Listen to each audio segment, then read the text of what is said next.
Olá, seja bem-vindo ao programa Caminho da Vida. É muito bom ter a sua companhia mais uma vez. Confira o que preparamos para você. Você não pode perder um depoimento emocionante no quadro Há uma Saída. Qual é o limite para o perdão? Saiba o que a Bíblia diz e conheça a história da mulher que perdoou o pai por ter planejado a morte da mãe dela. É realmente um testemunho muito forte. O Caminho da Vida destaca ainda o momento da palavra, com a mensagem do coração de Deus para o seu coração. E é claro, hoje também tem música e muito mais. É a partir de agora, no programa Caminho da Vida, que está apenas começando.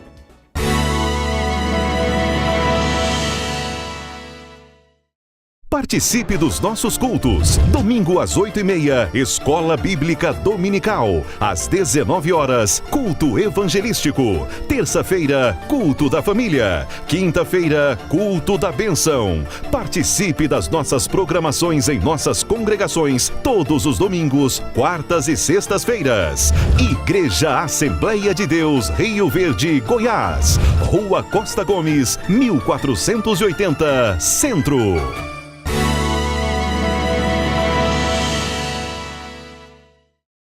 Em julho comemora-se o mês do amigo e eu quero falar desse assunto em dois aspectos. Primeiro, te convido a estabelecer laços de amizade com o Senhor Jesus. Ele é pessoal, é relacionável e está totalmente interessado em desenvolver um relacionamento íntimo com você. Fale com Cristo através da oração. Em segundo lugar, se você precisa de ajuda para orar, te ofereço auxílio através do Disque Oração. É só ligar no 64 3621 1148. Eu mando um abraço para o irmão Tony e irmã Dina em Cachoeira Alta, Goiás, que não perdem um só programa Caminho da Vida. João Batista em Salvador, na Bahia. Kleber Antunes no Rio de Janeiro. Rogério Fleury em Manaus, no Amazonas. Pastor João Bosco, irmã Isabel em Rio Verde, Goiás, e Maria Aparecida Magalhães, em Séries, também no estado de Goiás. E ainda falando em amizade com Jesus, os jovens da Igreja Assembleia de Deus de Rio Verde participaram de um retiro para buscar a presença do Senhor e, claro, se divertiram muito também. Foram 2 dias de muita animação e aprendizado na Campa Jovem da Umaderv, União da Mocidade da Assembleia de Deus de Rio Verde. Cerca de 300 pessoas participaram do evento. Ao ritmo de muita música, os jovens se derramaram na presença do Senhor em adoração.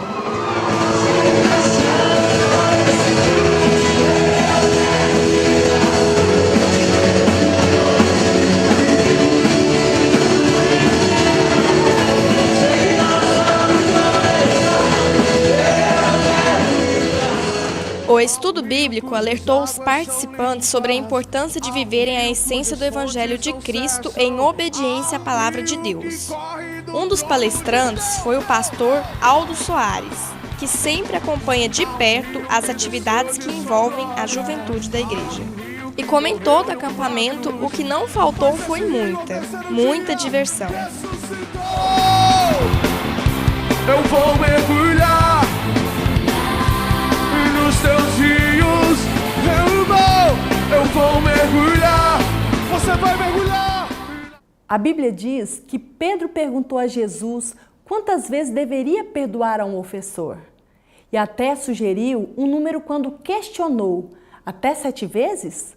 Jesus respondeu que devemos perdoar não apenas 7 vezes, mas 70 vezes 7. É claro que ele não se referia a um número exato. O que devemos aprender nesse trecho é que não podemos colocar limites ao perdão. Perdoar é perder, é ficar com prejuízo, no sentido de abrir mão do próprio direito que se tem. Jesus fez isso por nós e espera que façamos pelo próximo. Agora, você vai conhecer um testemunho de perdão estendido sem reservas. Esse é o maior milagre do Evangelho, revelarmos atitudes semelhantes às de Cristo. Mesmo que o erro de quem te magoou seja muito grande, seja até um crime, com Jesus há uma saída.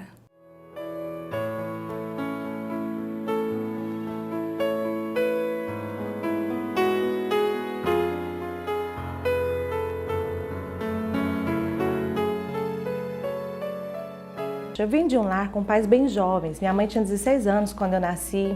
Cresci num lar cheio de amor, de carinho, olhando muito, assim, observando muito o relacionamento dos meus pais. Se converteram, eu era bem novinha. E eu, assim, cresci olhando para um homem dizendo assim, o dia que eu crescer, que eu casar, eu quero casar com um homem igual ao meu pai. Tamanho era o carinho, a admiração que eu tinha por ele. Meu pai se tornou pastor, adquiriu, assim, Deus usou ele, conquistou muitas vidas para Jesus, restaurou muitos casamentos, construiu muitos templos. E, paralelo, ele trabalhava, a gente tinha empresa, né? Trabalhava secularmente. E nesse período, numa certa época, assim, meu pai começou a conquistar muitos bens, ganhar muito dinheiro. Mas ele chegou no nosso pastor presidente e falou, pastor, eu quero abrir mão da igreja, eu não quero mais dirigir a igreja. A minha empresa está tomando muito meu tempo e eu quero ganhar dinheiro. E o pastor respeitou essa decisão dele, ele abriu mão disso. E nesse período, nesse meio termo que ele fez essa escolha, essa terrível escolha, a Bíblia é muito clara, né, que buscar primeiro o reino do céu e a sua justiça. E as demais coisas serão acrescentadas. Se a gente inverter essa ordem, automaticamente as consequências disso também vão voltar contra a gente. E meu pai teve essa infeliz decisão e ele abriu mão da igreja. E nesse período ele começou a se esfriar na fé. Ele usou até uma expressão muito forte, dizendo que aí sim que ele tinha passado a ganhar dinheiro, depois que ele parou de dirigir a igreja. E Satanás, ele é muito sujo, ele veio para matar, roubar e destruir. Ele veio para destruir os nossos sonhos, destruir os nossos planos, destruir os nossos desejos de projetos de uma vida com Deus em comunhão. E nessa forma que meu pai foi se esfriando, ele se envolveu com uma das nossas funcionárias da empresa. E um abismo puxa outro abismo, um pecado puxa outro pecado. Nessa época essa moça se engravidou, eles planejaram e fizeram um aborto. E minha mãe tornou-se um impedimento para esse relacionamento, para esse romance. Então eles decidiram, planejaram e mataram minha mãe. Ela tinha apenas 37 anos de vida. Foi simulado um assalto. Ela estava na fazenda e disse que teria um assalto, tal, jogou uma pedra no carro e parou para ver o que era isso. Quando desceram, minha mãe ofereceu tudo, ofereceu dinheiro, ofereceu carro, ofereceu tudo. A pessoa disse assim, não, a única coisa que a gente quer é você. E disse que só ia amarrar ela atrás da porteira. E nesse meio termo deu alguns tiros e um desses tiros foi fatal, já foi direto no queixo, que já foi direto no crânio, ela já caiu morta. E daí em diante foi só descobertas. Quando eu cheguei ao encontro com a minha família, com os meus irmãos e com meu pai, eu fui perguntar à minha irmã como que tinha sido esse assalto. E ela não conseguia explicar direito, era muito nova e estava muito transtornada. Quando ela me deu alguns detalhes da pessoa, na hora eu falei assim, foi a Rose que matou minha mãe. Quando eu disse isso, meu pai estava do outro lado da rua e ele escutou. Ele deu um grito comigo e falou assim, isso é crime, você está acusando uma pessoa. Nesse momento, algo confirmou meu coração e eu tive certeza que meu pai estava envolvido, que foi essa mulher que tinha matado a minha mãe. Essa verdade para mim era difícil, porque eu digo que eu perdi o meu pai e a minha mãe no mesmo dia. Porque perder a minha mãe dessa forma é tão trágica e saber do envolvimento do meu pai na morte dela, para mim foi muito doído, porque era a pessoa que eu tinha como espelho. Foi o homem que me ensinou o certo e o errado, o caminho correto para seguir e para servir a um Deus. E que deixou o dinheiro, o poder e os momentos de prazeres da vida falar mais alto no seu coração. Então, para mim, foi muito doído.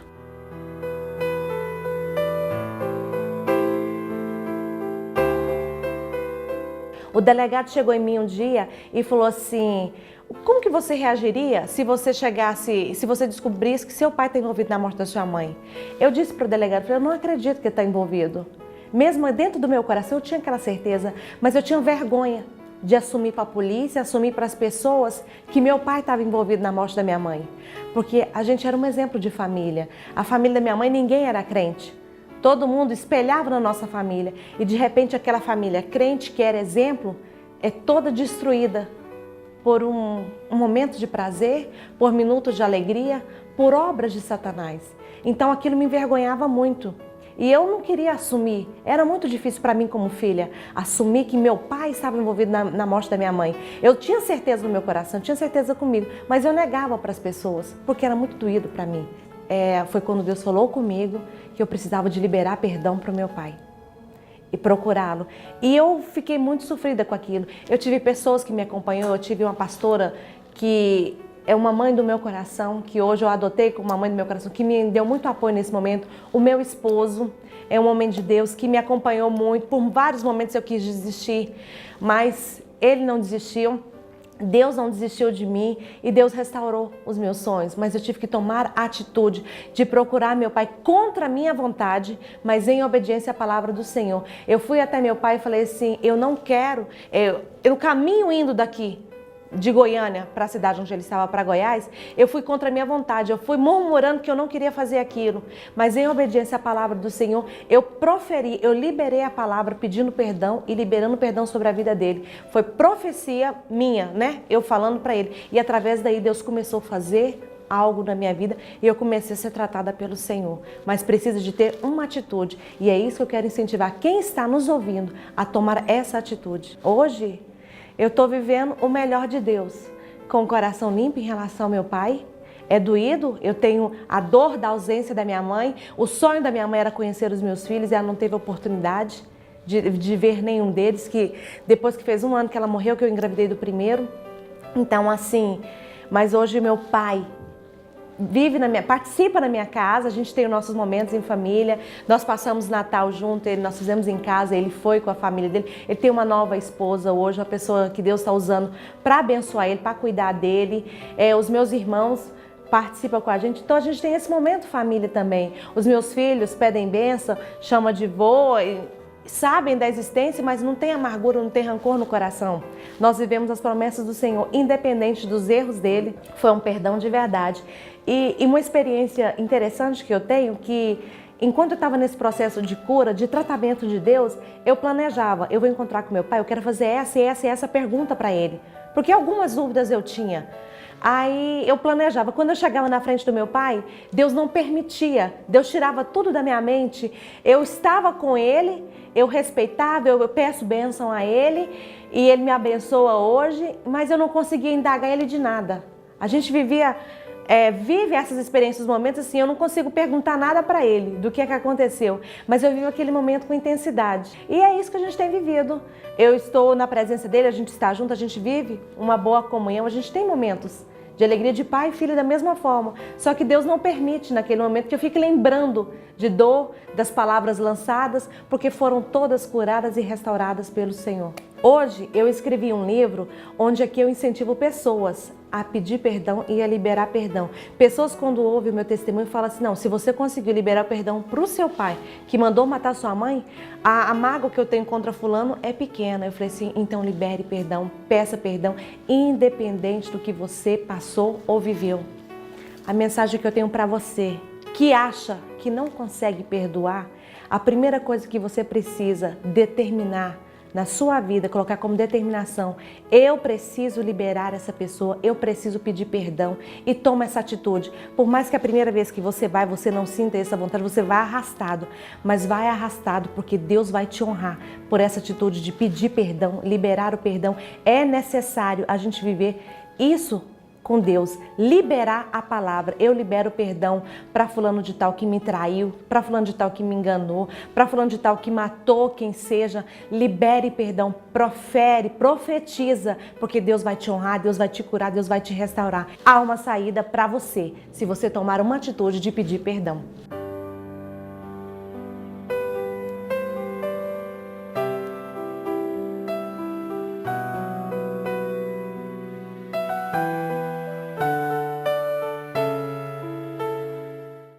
Perdão é a mensagem central do Evangelho.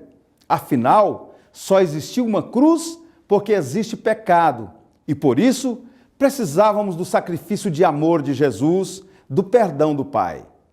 E que a mesma graça que Cristo derrama sobre nós, possamos estender também ao nosso próximo. Que haja chuva de perdão e graça sobre nós.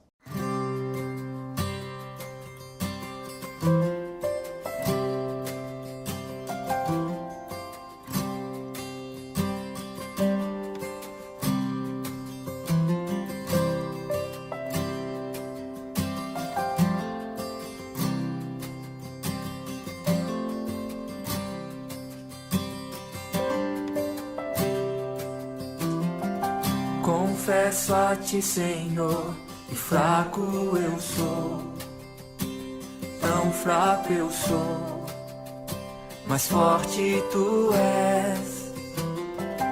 Eu venho a ti, Senhor, sem nada pra dar, só quero pedir, vem e ajuda-me, ó Deus.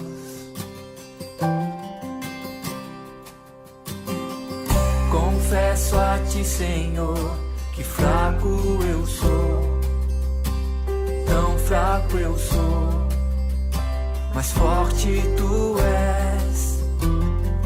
Eu venho a ti, Senhor, sem nada pra dar, só quero pedir, vem e ajuda-me, ó Deus.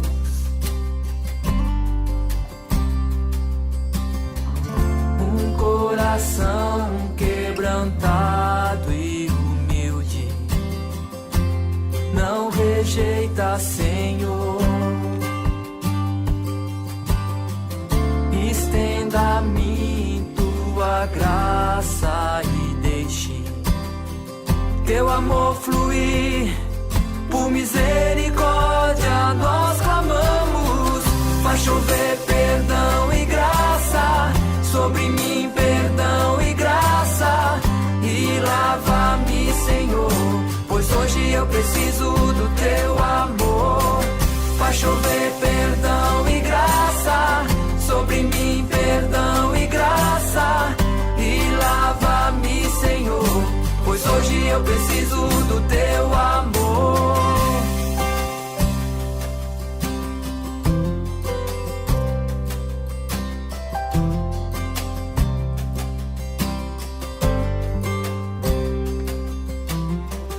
Confesso a ti, Senhor, que fraco eu sou, tão fraco eu sou, mas forte tu és. Eu venho a ti, Senhor, sem nada pra dar, só quero pedir, vem e ajuda-me, ó Deus.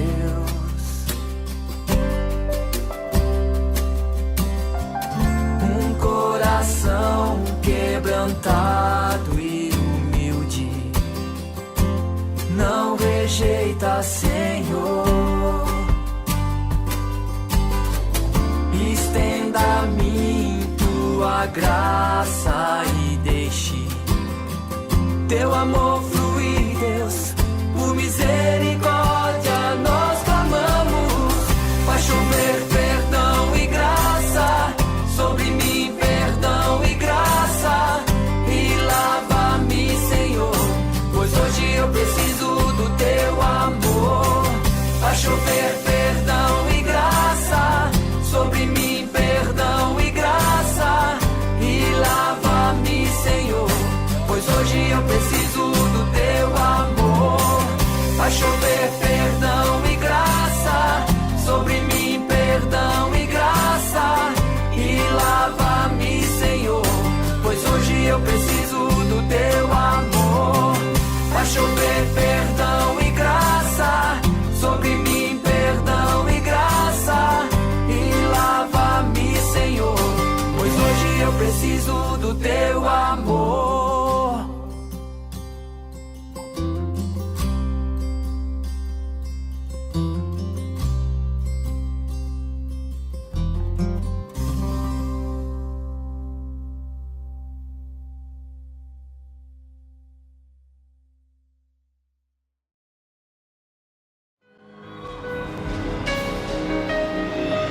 Ele tem bênçãos para a sua vida.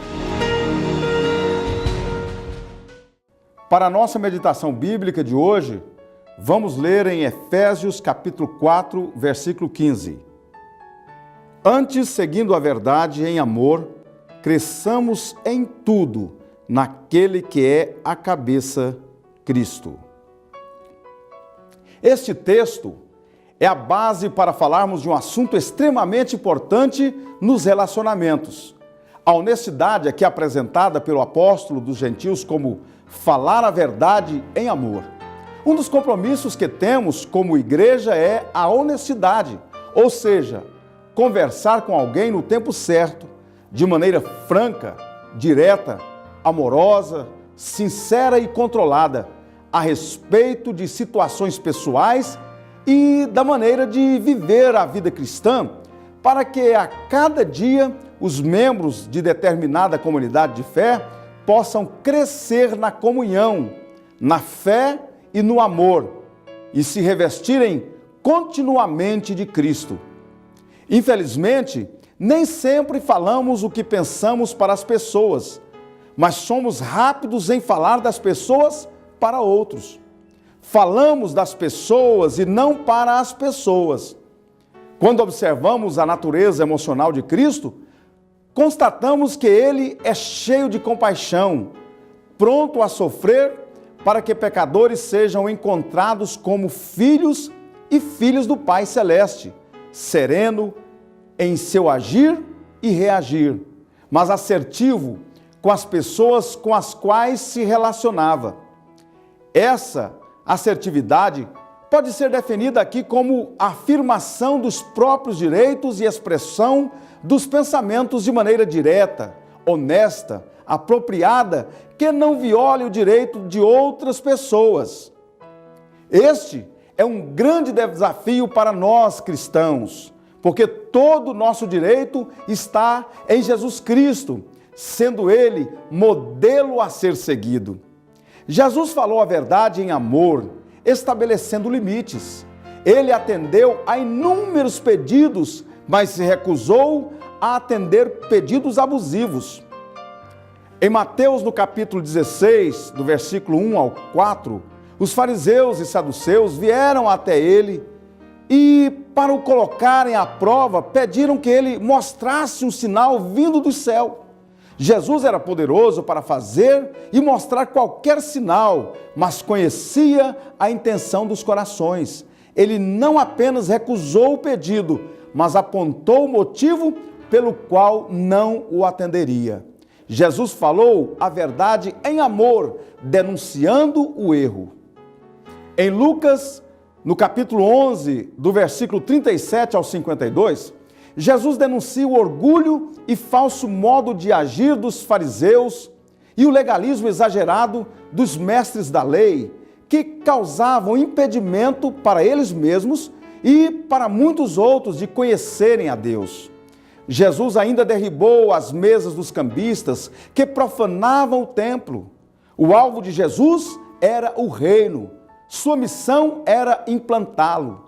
Ele sabia que tinha uma missão profética e a cumpriu plenamente. Jesus falou a verdade em amor, ensinando como agir. Ele se preocupou em nos deixar uma orientação clara de como devemos proceder diante dos irmãos que venham a cometer algum erro. Em Mateus, no capítulo 18, do versículo 15 ao 18, recebemos essas instruções. Devemos, antes de tudo, procurar o irmão para ganhá-lo, caso nos ouça.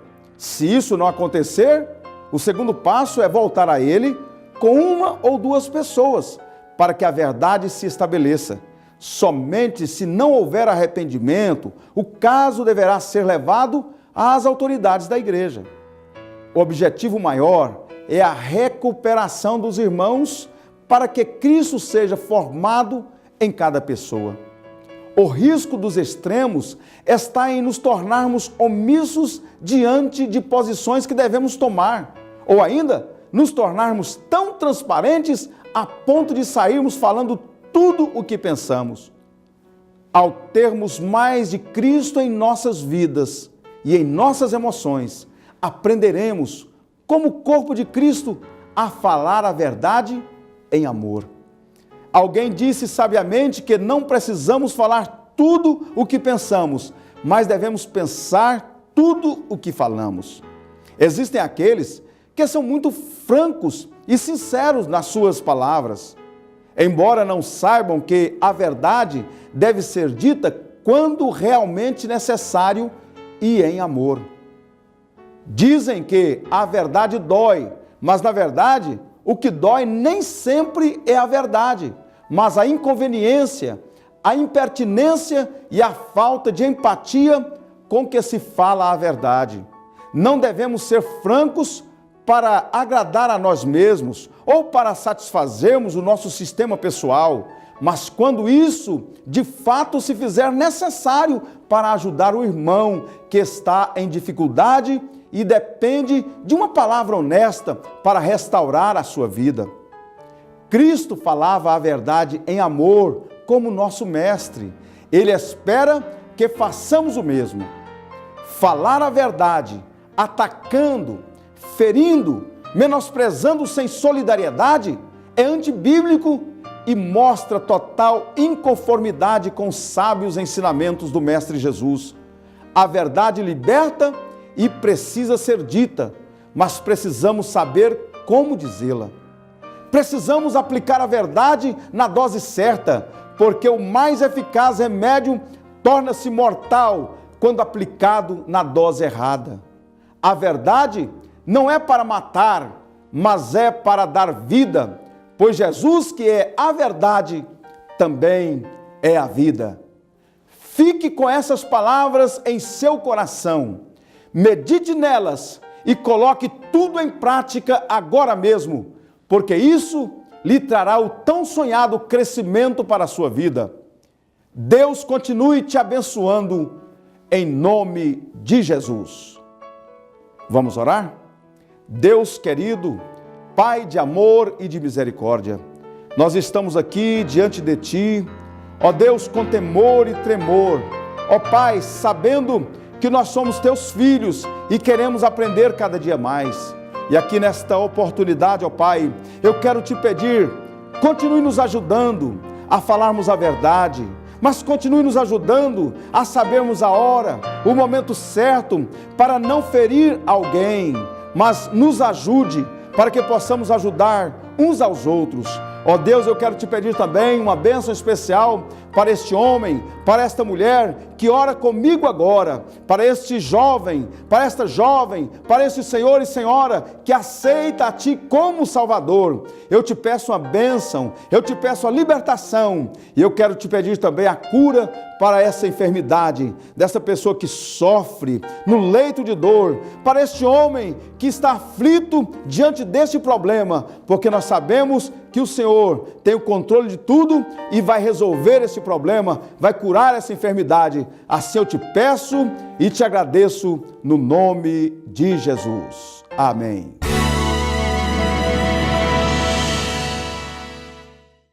AD Studio, qualidade e excelência em gravação de CD no estado de Goiás. Equipamentos de última geração, plataforma Mac, Pro Tools HD e toda a linha de equipamentos de última geração em gravação de CD. E ainda contamos com os melhores músicos para todo estilo de gravação. Grave o CD dos seus sonhos no melhor estúdio de Goiás. AD Studio, melhor para quem canta, excelente para quem ouve. facebook.com/AD Studio RV. Curta e confira.